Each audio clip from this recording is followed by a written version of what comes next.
दोस्तों नमस्कार, मैं संजय मग्गू और देश रोजाना पर यह समय है प्राइम टाइम का। प्राइम टाइम में जिन खबरों पर हम चर्चा करेंगे उनमें मुख्य है कि मानसून का रौद्र रूप है और इसने पूरे उत्तर भारत में कोहराम मचाया हुआ है और इस बीच सियासत भी अपने पूरे शबाब पर है, पूरे उफान पर है। आज संसद के अंदर राहुल गांधी बोले तो क्या बोले और उसके बाद स्मृति ईरानी जवाब देने आई तो वो क्या बोली, और जब अमित शाह जी बोले तो क्या बोले, सबके बारे में आपसे चर्चा करेंगे। लेकिन उससे पहले नज़र आज की सुर्खियों पर। तो लोकसभा में अविश्वास प्रस्ताव पर चर्चा का आज दूसरा दिन था। विपक्ष के वार प्रतिवार पर गृह मंत्री का जवाब हुआ और संसद के अंदर कई बार हंगामा हुआ। संसद में राहुल गांधी के वक्तव्य पर बवाल मचा। राहुल ने ये कहते हैं कि अभद्रता का परिचय दिया और स्मृति ईरानी ने राहुल पर प्रहार करते हुए कहा कि जो गांधी परिवार को माफ़ी मांगनी चाहिए। वहीं भारतीय जनता पार्टी की सांसद शोभा करंदलाजे ने स्पीकर से राहुल गांधी के बयान को लेकर शिकायत दर्ज करवाई है। तीसरी खबर मणिपुर से है, जहां कुकी नेताओं के साथ गृह मंत्री अमित शाह की मुलाकात हुई है। मणिपुर के हालात पर चर्चा हुई है और मणिपुर को लेकर के जो उसको साधने की कोशिश कर रही है सरकार, देखते हैं आगे क्या रंग आता है। और एक खबर हरियाणा के मेवात से कि नूंह हिंसा में पुलिस प्रशासन का सरकार का एक्शन जारी है। अब तक 142 एफआईआर दर्ज हुई हैं, 312 आरोपी गिरफ्तार हुए हैं और अभी तक फिलहाल यानी कि 11 अगस्त तक वहां पर इंटरनेट पर पाबंदी है, कर्फ्यू भी लगा हुआ है। उत्तराखंड और हिमाचल प्रदेश में आसमानी आफत बरकरार है। कई नदियां उफान पर हैं, कई इलाकों में बाढ़ से भारी तबाही का संदेश है, भारी तबाही की खबरें हैं। और एक खबर पाकिस्तान से कि वहां की असेंबली को भंग किया गया है। प्रधानमंत्री शहबाज शरीफ का इस्तीफा हुआ है और पाकिस्तान की सेना ने उनको विदाई दे दी है। तो अब खबरें विस्तार से उन खबरों पर बात करते हैं जो प्राइम टाइम का हिस्सा हैं। तो सबसे पहले बात हरियाणा के विधायक गोपाल कांडा की। आसमान से गिरे खजूर में अटके। ऐसा लग रहा है कि जिनको अभी पिछले दिनों एयर होस्टेस के जो आत्महत्या का मामला था उसमें जो उनको बरी हुए, उसके बाद आज सुबह यानी कि बुधवार की सुबह ईडी ने उनके ठिकानों पर छापेमारी की है। गोपाल कांडा की जो पार्टी है वो हरियाणा में बीजेपी जेजेपी सरकार को समर्थन दे रही है। खुद गोपाल कांडा विधायक हैं और उनके भाई गोविंद कांडा बीजेपी के नेता हैं, एलनाबाद से चुनाव लड़े थे और अब गुरुग्राम और उनके सिरसा निवास पर, उनके कार्यालय पर, उनके व्यापारिक प्रतिष्ठानों पर ईडी की छापेमारी हो रही है। गोपाल कांडा की कंपनी एमडीएलआर के दफ्तर पर भी और घर में भी प्रवर्तन निदेशालय यानी कि ईडी की टीम ने छापेमारी की है। इस छापेमारी को अंजाम देने के लिए ईडी की कई टीमें गोपाल कांडा के ठिकानों पर हैं। तो मैंने आपको पहले बताया कि गोपाल कांडा की जो पार्टी है वो बाहर से समर्थन दे रही है जेजेपी बीजेपी सरकार को। उनके भाई गोविंद कांडा बीजेपी में हैं, बीजेपी के नेता हैं, एलनाबाद से चुनाव लड़े थे। 26 जुलाई को ही गोपाल कांडा और उनकी एक साथी जो अरुणा चड्डा उनकी मैनेजर है, उनको एयर होस्टेस गीतिका शर्मा सुसाइड केस में बरी किया गया। उनको अदालत ने बरी किया। अब चुनाव में ज़्यादा समय नहीं बचा है। पिछले दिनों चर्चाएं थी कि वो जब मुख्यमंत्री मनोहर लाल से मिले थे तो ये चर्चाएं भी चली थी कि शायद उनको मंत्री बनाया जा सकता है। लेकिन ऐसे में गोपाल कांडा के प्रतिष्ठानों पर ईडी का शिकंजा जो है कसा जा रहा है, वो कई इशारे कर रहा है। इस कार्रवाई को यानी कि ईडी की छापेमारी की कार्रवाई को सियासी चोला पहनाने की कोशिश भी की जा रही है, क्योंकि सियासत होती ही है, सियासत होती है हमेशा होने के लिए। तो सियासत गोपाल कांडा जी पर भी हो रही है। और मैंने जहाँ से शुरू किया कि गोपाल कांडा साहब के साथ कहीं वो तो नहीं हो रहा कि आसमान से गिरे खजूर में अटके। तो अगली खबर नूंह मेवात से, जो गंगा जमुनी तहजीब वाला मेवात का इलाका है, उसके हालात पर मरहम लगाने के लिए वहाँ के सियासतदान जाने की कोशिश कर रहे हैं। वहाँ हरियाणा के सियासतदान जाना चाह रहे हैं, लेकिन इसमें भी सियासत हो रही है। नूंह के अंदर हिंसा में लगातार शासन प्रशासन का एक्शन जारी है। अब तक 142 एफआईआर दर्ज हो चुकी हैं। अब तक 312 आरोपी गिरफ्तार हो चुके हैं। हालांकि मामले की गंभीरता को देखते हुए 11 अगस्त तक इंटरनेट पर पाबंदी है, कर्फ्यू भी जारी है और इस मामले में सियासत भी खूब चमकी हुई है। सीपीआई के नेता गए थे, उनको जाने नहीं दिया गया। कांग्रेस के नेता गए, उनको रोका गया। उसके बाद आम आदमी पार्टी के जो राज्यसभा सदस्य हैं, हरियाणा के प्रभारी हैं सुशील गुप्ता, वो भी जा रहे थे हिंसाग्रस्त इलाकों का दौरा करने के लिए, उनको भी रोका गया क्योंकि धारा 144 लगी हुई है और नेताओं को भी सोचना चाहिए। तो पुलिस तो अपना काम वहाँ कर रही है। वहीं भारतीय जनता पार्टी का प्रतिनिधि मंडल भी मौजूदा हालात का जायज़ा लेने के लिए पहुंचा है। लेकिन इन सब के बीच पॉलिटिकल नेताओं की बयानबाजी लगातार जारी है। सवाल विपक्ष उठाए तो समझ आता है, लेकिन सवाल तो अपने भी उठा रहे हैं।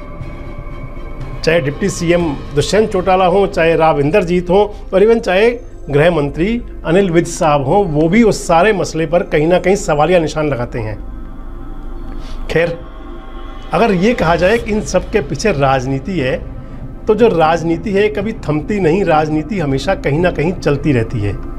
और राजनीति के अंदर कब कौन कहाँ कैसे पहुंच जाए इसका भी कुछ पता नहीं चलता। तो बात राजनीति की हो रही है कि राजनीतिज्ञ जो हैं, जो नेता होते हैं, इनको जनता चुनती है। सत्ता सुख पाने के लिए राजनेता क्या क्या करते हैं, लेकिन वो ये भूल जाते हैं कि जिस कुर्सी पर वो बैठे हुए हैं उसे बिठाने वाली जनता है, और उसी जनता के अधिकार और उसकी मूलभूत सुविधाओं की पूर्ति के लिए वे लोकतंत्र के मंदिर में भेजे जाते हैं, यानी कि विधानसभा और लोकसभाओं में। इस समय लोकसभा का सेशन जो चल रहा है, संसद का जो सत्र चल रहा है, मानसून सत्र, उसका आखिरी सप्ताह है। मणिपुर मुद्दे को लेकर अविश्वास प्रस्ताव पर बहस हो रही है, लेकिन सत्ता पक्ष और विपक्ष दोनों ने हंगामा बरपा रखा है। शून्यकाल जाया हो रहा है। आपको पता है कि शून्यकाल किस लिए होता है? शून्यकाल इसलिए होता है कि उसके अंदर जो लोकसभा के प्रतिनिधि हैं वो अपने इलाके की जनता के सवाल, अपने इलाके की जनता की परेशानियां सदन के अंदर रख सकें। लेकिन जब सदन में कोई किसी की सुन ही नहीं रहा हो, जब सदन के अंदर राजनीति पूरे चरम पर हो, कोई सदन में तख्तियां लेकर आ रहा हो तो कोई टमाटर की माला पहन कर आ रहा हो, कहने का मतलब ये है कि बात चाहे नूह मेवात की हो, चाहे मणिपुर की हो, इन सभी मामलों में इंसाफ की जो एक पराकाष्ठा है वहाँ तक नहीं पहुँच पा रहे, क्योंकि सिर्फ सियासत हो रही है, चर्चा कोई नहीं हो रही। आज आपने देखा होगा चर्चा के दौरान सदन में राहुल गांधी किस प्रकार से हुंकार भर रहे थे, तो उनका जवाब देने के लिए जो सत्ता पक्ष की तरफ से स्मृति ईरानी आई तो वो भी रानी झांसी की तरह ललकार रही थी। राहुल गांधी ने अपने वक्तव्य में मणिपुर के अंदर भारत माता की हत्या करने की बात कही तो विपक्ष के ताली बजाने पर बवाल हुआ, लेकिन एक बात निकली है जो दूर तक जाएगी। दरअसल राहुल गांधी भाषण खत्म करने के बाद निकलते हुए आरोप लग रहा है कि अभद्र इशारे करते हुए निकले। इसकी शिकायत की गई है लोकसभा अध्यक्ष से। बीजेपी की महिला सांसदों की तरफ से राहुल गांधी पर कड़ी कार्रवाई करने की मांग की गई है। वैसे आपको याद होगा राहुल जी के बारे में, साल 2018 में जब उन्होंने भाषण दिया, बड़ा उनका जोरदार भाषण था, और उसके बाद वो राहुल गांधी जी गए मोदी जी के पास, हाथ मिलाया, गले मिले, और गले मिलने के बाद आंख मारी। जो आंख मारने का इशारा था, आपको ध्यान होगा, बहुत चर्चाओं में रहा। खैर, अब ये मामला जो आज निकले, जो उन्होंने जिस प्रकार का इशारा किया संसद से निकलते हुए, ये बात कहाँ तक जाएगी ये भी देखने वाली होगी। खैर, भारत की जनता तो यही चाहती है कि चर्चा पर एक्शन हो और मणिपुर और नूह के लोगों को इंसाफ मिले, जिसका इंतज़ार मणिपुर की जनता भी कर रही है और जिसकी इंतज़ार हरियाणा के मेवात की जनता भी कर रही है। तो अब एक खबर आपके मतलब की। भारत में बनने वाली दवाओं और कफ सिरप पर पिछले कुछ महीनों से लगातार सवाल उठाए जा रहे हैं। अब WHO यानी कि विश्व स्वास्थ्य संगठन ने भारत में निर्मित एक और कफ सिरप को लेकर अलर्ट जारी कर दिया है। WHO ने इस सिरप को घातक बताया है। WHO ने भारतीय दवा कंपनी फोर्टिस इंडिया लेबोरेटरीज द्वारा बनाई गई सिरप कोल्ड आउट पैरासीटामोल और क्लोरेफिनारामाइन मैलेट के एक बैच का जिक्र करते हुए कहा है कि इसमें डाइथिलीन ग्लाइकोल 0.25% और एथिलीन ग्लाइकोल 2.1% की मात्रा ज़्यादा पाई गई है, और ये दोनों सेहत के लिए काफ़ी घातक हैं, काफ़ी हानिकारक हैं। WHO कहता है कि इससे मौत का खतरा भी हो सकता है। WHO के मुताबिक सिरप के इस बैच में केमिकल डाइथिलीन और एथिलीन ग्लाइकाल की मात्रा तय सीमा से काफ़ी ज़्यादा थी। निर्माता और विपणनकर्ता दोनों ने उत्पादन की सुरक्षा और गुणवत्ता पर WHO को अब तक गारंटी नहीं दी है। केंद्रीय स्वास्थ्य मंत्री मनसुख मांडविया के मुताबिक केंद्रीय औषधि मानक नियंत्रण संगठन ने राज्य लाइसेंसिंग प्राधिकारियों के साथ मिलकर 162 दवा कंपनियों का निरीक्षण किया है और उसके बाद 143 दवा कंपनियों को कारण बताओ नोटिस जारी किया गया है। यानी कि जितनी कंपनियों का निरीक्षण हुआ उसकी लगभग 80% कंपनियों को कारण बताओ नोटिस मिला है। आपको बता दें कि 900 से भी ज़्यादा कफ सिरप की जांच करने के बाद कंपनियों को विश्लेषण प्रमाण पत्र जारी किया गया है।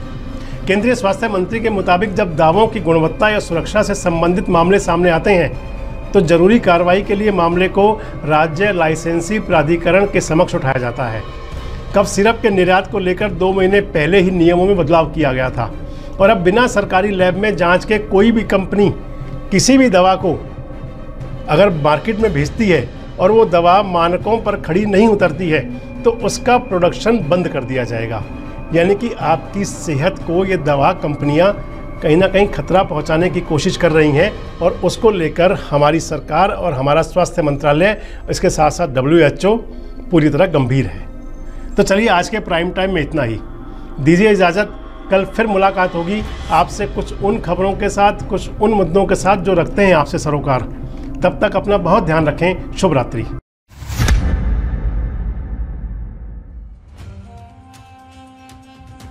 हरियाणा क्षेत्रफल की दृष्टि से देश का 20वां राज्य, लोकसभा सीटों की संख्या कुल 10, 90 है इसमें विधानसभाएं और राज्य में जिले हैं 22। हर जिले का सटीक विश्लेषण देखिए देश रोजाना की स्पेशल सीरीज जिलेवार हरियाणा विद संजय मकूब।